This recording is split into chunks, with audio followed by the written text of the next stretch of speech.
Movie की starting में हमें दो स्कूल बसेस को दिखाया जाता है, जिसमें से एक में मिस सुको होती है जो कि कुछ लिख रही थी। सभी लड़कियां उसका मजाक उड़ाती हैं क्योंकि वो हमेशा लिखती रहती थी। तभी हम देखते हैं कि उसका पेन गिर जाता है और जैसे ही वो उस पेन को उठाने के लिए झुकती है तभी अचानक से सभी लड़कियां कट जाती हैं और जैसे ही वो पेन उठाकर उठती है तो वो देखती है और बहुत ज़्यादा हैरान हो जाती है क्योंकि सभी लड़कियों को हवा ने काट दिया था। अब मिस सुको वहाँ से भागने लगती है और हम देखते हैं कि हवा भी उसका पीछा कर रही थी। मिस सुको भागती जाती है, तभी उसे रास्ते में 4 लड़कियाँ दिखाई देती हैं और वो उन्हें वार्न करती है कि प्लीज़ तुम नीचे लेट जाओ क्योंकि हवा तुम्हें काट देगी। लेकिन वो लोग नहीं समझ पाती कि वो क्या कह रही है और 3 लड़कियों को हवा काट देती है, लेकिन एक को मिस सुको बचा लेती है। अब उन दोनों को साइकिलिंग करते हुए कुछ लड़कियां दिखाई देती हैं जिन्हें वो रोकने की कोशिश करती हैं कि हवा लड़कियों को काट रही है, लेकिन वो लोग भी नहीं समझ पाती और सभी मारी जाती हैं।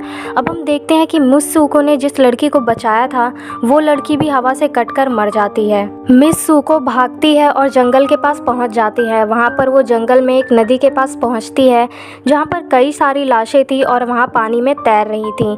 हम देखते हैं कि उन्हीं कपड़ों से मिस सुको अपने कपड़ों को चेंज करती है और अपने ऊपर लगा हुआ खून साफ करती है और आगे बढ़ती जाती है। हम देखते हैं कि वो स्टूडेंट्स के बीच में पहुंच जाती है जहां पर लड़कियां उससे पूछती हैं कि तुम कैसी हो। तभी हम देखते हैं कि मिस सुको की बेस्ट फ्रेंड भी वहां पर होती है जिसका नाम था याकी। मिस सुको को कुछ भी समझ में नहीं आ रहा था, इसलिए वो कोई जवाब नहीं दे रही थी। याकी मिस सुको से पूछती है कि तुम कहाँ थी, इस पर भी वो कोई भी जवाब नहीं देती। यहाँ पर एक चीज़ हम नोटिस करते हैं कि ये वो सेम स्कूल नहीं था जो हमें स्टार्टिंग में दिखाया गया था, क्योंकि ड्रेसेस भी अलग अलग थी, जिसे देखकर हम समझ सकते हैं कि ये दोनों स्कूल अलग हैं। यहाँ पर हमें ये भी पता चलता है कि आकी और मिस सुको एक दूसरे से प्यार करते थे, मतलब दोनों लेस्बियन थी। तभी हम देखते हैं कि हवा चलने लगती है और मिस सुको डरकर स्कूल के अंदर भाग जाती है। तभी आकी भी अंदर आती है और मिस सुको से पूछने लगती है कि तुम ऐसे बिहेव क्यों कर रही हो। तभी मिस सुको उसे बताती है कि मैंने एक सपना देखा जिसमें हवा सभी लोगों को काट रही थी। तभी आकी उसे समझाती है कि ऐसा कुछ भी नहीं है, ये सेम हवा है बाकी दिनों की तरह जो किसी को नहीं मार सकती। तभी मिस सुको थोड़ा रिलैक्स होती है। आकी के बाकी फ्रेंड्स टेको सुर क्लास भी बंक करते हैं आकी के साथ ताकि वो मिस सुको को थोड़ा चीयर अप कर सकें। हम देखते हैं कि जैसे ही वो लोग क्लास बंक करके जा रहे थे वहाँ पर उनकी टीचर आ जाती है, जिसे चकमा देखकर ये लोग भाग जाते हैं, जिस वजह से टीचर भी नाराज़ हो जाती है। अब ये सभी लेक के पास पहुँचते हैं जहाँ पर मिस सुको अपने सपने के बारे में टेको और सुर को भी बताती है और सुर कहती है कि ये सच भी हो सकता है क्योंकि इनफाइनाइट यूनिवर्स हैं जिनमें इनफाइनाइट रियलिटी होती है। फॉर एग्ज़ाम्पल, अगर मैंने इस लेक में पत्थर फेंका तो ये सेकेंड यूनिवर्स में ऐसा हो सकता है कि मैंने इसमें पत्थर ना फेंका हो। तभी हम देखते हैं कि टेको पर क्रोकोडाइल अटैक कर देता है, लेकिन ऐसा सच में नहीं था। वो कहती है कि सेकेंड यूनिवर्स में लेकिन ऐसा हो सकता है। तभी हम देखते हैं कि वहाँ पर एक बिस्तर लगा हुआ था पास में, जिसकी तकिया लेकर ये लोग खेलने लगती हैं। मिस सुको को 2 लड़कियाँ दिखाई देती हैं जिनमें से एक वेडिंग ड्रेस में थी, शायद वो अपनी फर्स्ट नाइट स्पेंड करने के लिए यहाँ पर आई थी। इसके बारे में भी हमें लास्ट में पता चलेगा, तो वीडियो एंड तक ज़रूर देखिएगा। सुर कहती है कि हमारी डेस्टिनी पहले से ही लिखी जा चुकी है जिसे हम बदल नहीं सकते, लेकिन अगर हमें अपनी डेस्टिनी को धोखा देना है तो कुछ अनएक्सपेक्टेड करना होगा जिसकी कोई भी एक्सपेक्टेशन डेस्टिनी को ना हो। नेक्स्ट पीरियड तक सभी लोग अपनी अपनी क्लास में पहुंच जाते हैं और क्लासेस अटेंड करने लगते हैं। तभी हम देखते हैं कि मिस सुको को अपनी क्लास में वही तकिया दिखाई देता है जो उस लेक के पास था। जैसे ही वो उसे उठाने झुकती है तभी हम देखते हैं कि टीचर सभी लड़कियों को गोली मारने लगती है और सबको मार डालती है और अब भी सिर्फ मिस सुको ही बची हुई थी। टीचर उससे पूछती है कि तुमने क्लास क्यों बंक किया। तभी हम देखते हैं कि टेको और सुर आकर वहाँ पर मिस सुको को बचा लेते हैं और एक क्लासरूम में जाकर छुप जाते हैं जहाँ पर एक टीचर टेको को मार डालती है। और अब हम देखते हैं कि सुर मिस सुको को लेकर भागने लगती है और एक टीचर सुर को भी गोली मार के मार डालती है।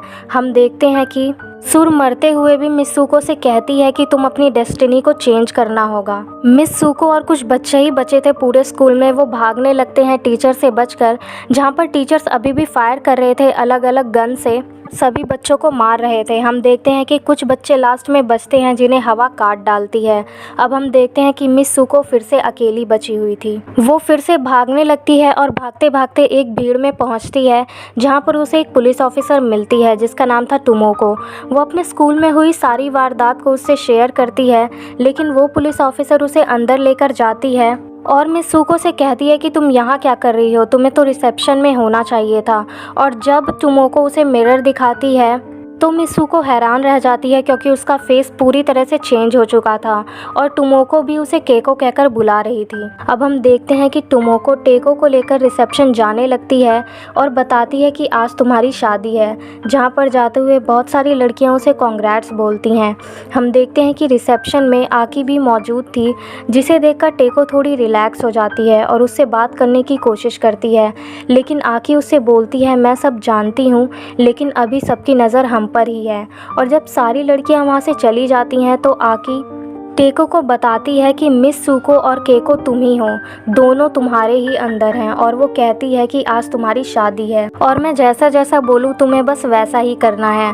अब हम देखते हैं कि आकी टेको को रेडी करती है और शादी में आई सभी लड़कियों को मारने लगती है एक एक करके और टेको को वहाँ से चले जाने के लिए बोलती है। अब हम देखते हैं कि टेको एक टूटी हुई बॉटल लेकर वहाँ से जाने लगती है, जहाँ पर बहुत सारी लड़कियाँ मौजूद थी जो उसे कॉन्ग्रेट्स बोलती हैं और अचानक ही अपने कपड़े निकाल कर उसे चिढ़ाना शुरू कर देती हैं। टेको कॉफिन तक पहुँच ही चुकी थी, तभी हम देखते हैं कि वहाँ से लड़के के बजाय एक पिग बाहर आता है, जिसे देखकर टेको डर जाती है और उसी बॉटल से उसे मार डालती है। हम देखते हैं कि बाकी की लड़कियों को भी वो मारकर वहाँ से भागने की कोशिश करती है। तभी वहाँ पर आकी भी आ जाती है और वो टेको को लेकर यहाँ से जाने लगती है, लेकिन ब्लैक ड्रेस में दो लड़कियाँ वहाँ पर आ जाती हैं और उन दोनों को रोकने की कोशिश करती हैं, जिन्हें मारकर वो दोनों बाहर निकल जाती हैं। अब आकी टेको से भागने के लिए बोलती है और जब टेको भागकर दूसरी साइड पहुँचती है तो हम देखते हैं कि वो अपना मिरर में फेस देखती है और उसका फेस फिर से एक बार चेंज हो चुका था और अब वो रेसर लड़कियों के बीच में थी, जहाँ पर लड़कियाँ उसे इज़ुमी कहकर बुला रही थीं। मतलब यहाँ पर अब उसका नाम इज़ुमी हो चुका था और वो लड़कियाँ उससे बोलती हैं कि तुम्हें रेस जीतनी ही होगी, इसलिए तुम्हें भागना होगा। और उसकी फ्रेंड्स उन्हें बताती हैं कि तुम जब छोटी थी तो तुम बहुत तेज़ भागती थी और हर रेस को तुम जीतती थी। ये सुनकर इज़ुमी मोटिवेट हो जाती है और अपना पूरा फोकस रेस में लगाती है ताकि वो रेस जीत सके। तभी हम देखते हैं कि वो देखती है कि टेको और सुर भी वहीं मौजूद थी, जो कि उसे दिखती हैं और आकी भी वहीं पर थी। तभी हम देखते हैं कि पिग और वो दो ब्लैक ड्रेस वाली लड़कियां भी वहीं पर थी, जो उसकी तरफ आने लगती है। अब आकी, टेको और सुर कहती हैं इज़ुमी से अपना ट्रैक बदलने के लिए, जहाँ पर इज़ुमी दूसरे ट्रैक पर भागकर एक अंधेरी सी जगह में पहुँच जाती है, जहाँ पर एक लड़की मौजूद थी और वो इज़ुमी को लेकर बाकी लड़कियों के पास जाती है, जहाँ पर सभी लड़कियों ने स्कूल ड्रेस पहनी हुई थी। अब वो लड़कियाँ कहती हैं कि हम मर चुके हैं और अब तुम्हें भी मरना होगा, जहाँ पर आकी पहुँच जाती है और वो इज़ुमी को बचा लेती है। अब आकी इज़ुमी से बोलती है कि तुम्हें अपना असली नाम पुकारना होगा, इसीलिए इज़ुमी उसके कहने पर अपना असली नाम पुकारने लगती है। वो कई बार अपना असली नाम पुकारती है और अपना असली नाम पुकारने की वजह से अपनी असली रियलिटी मतलब मिसुको के रूप में आ जाती है। अब आकी मिसुको से बोलती है कि मेरे हाथ में लगी हुई वायर को खींचो, जिससे कि मैं मर जाऊं और तुम भी इस दुनिया से निकल पाओगी। मिसुको के लिए बहुत ज़्यादा डिफ़िकल्ट था क्योंकि आकी उसकी बेस्ट फ्रेंड थी और वो उससे बहुत ज़्यादा प्यार भी करती थी। तभी हम देखते हैं कि मिस सुको किसी तरह से उसके हाथ में लगी हुई वायर को खींच देती है, जिससे कि आकी के दो पार्ट्स हो जाते हैं और वो बहुत बुरी मौत मारी जाती है। तभी हम देखते हैं कि एक पोर्टल ओपन हो जाता है। जैसे ही मिसुको उस पोर्टल के अंदर जाती है तो वो एक मैन वर्ल्ड में पहुंच जाती है, जहां पर वो एक पोस्टर देखती है और उस पोस्टर में वो खुद थी और उसकी दो और फॉर्म्स थी, मतलब केको और इज़ुमी। तभी वहां पर एक आदमी आता है और मिसुको से कहता है कि तुम फ्यूचर में हो, जिसे सुनकर मिसुको फेंट हो जाती है और जब उसे होश आता है तो वो देखती है कि बहुत सारी लड़कियाँ दीवार में लगी हुई हैं और जब वो आगे बढ़ती है तो उसे एक बूढ़ा आदमी दिखाई देता है जो कि एक गेम खेल रहा था। वो गेम की स्क्रीन में जब देखती है तो मिस सुको और उसकी दो फॉर्म्स को वही बूढ़ा आदमी कंट्रोल कर रहा था गेम के ज़रिए।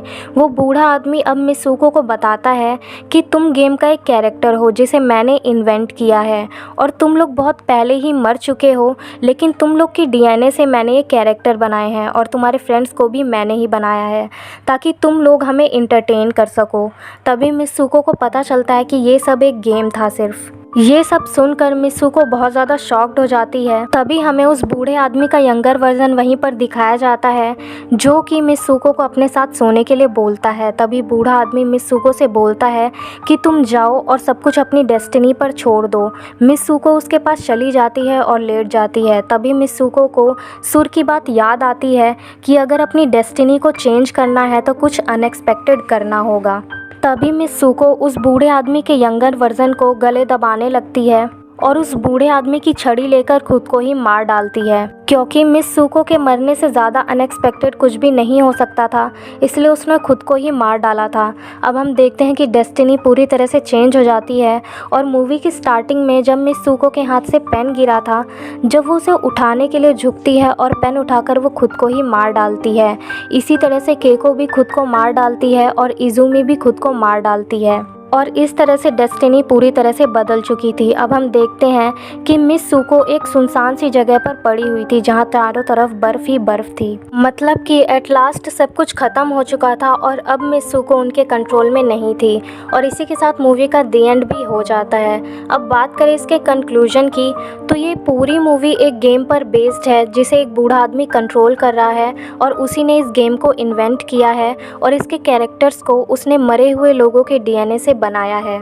ये मूवी लेस्बियंस और होमोसेक्सुअलिटी पर बेस्ड है, इसलिए हमें इसमें लड़कियों को ही दिखाया गया है और इसमें मित्सुको भी एक लेस्बियन है, इसलिए हमें मूवी की स्टार्टिंग में दिखाया गया था कि वो डिफरेंट है, इसलिए लड़कियां उसका मजाक उड़ा रही हैं और वो डिफरेंट है इसलिए वही सिर्फ लिख रही है और सभी लड़कियां मौज मस्ती कर रही हैं।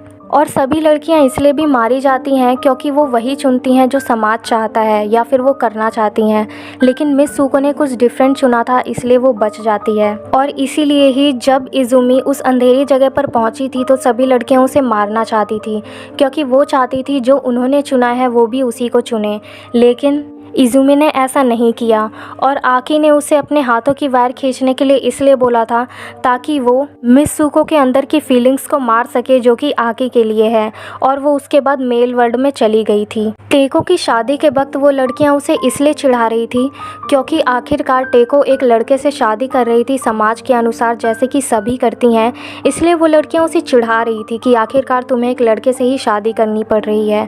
और उस कॉफिन में हमें उस सुअर को इसलिए दिखाया गया था क्योंकि टेको के लिए वो किसी जानवर के अलावा कुछ भी नहीं था, क्योंकि वो एक लेस्बियन थी और वो लड़के से शादी नहीं करना चाहती थी, इसलिए वो उसे मार डालती है। जब लड़कियों ने क्लास को बंक किया था और लेक के पास पहुंची थी तब हमें वहां पर एक बिस्तर दिखाया गया था और मित्सुको ने 2 लड़कियों को देखा था। दरअसल वो उन दोनों की फर्स्ट नाइट थी और उन दोनों ने भागकर शादी की थी।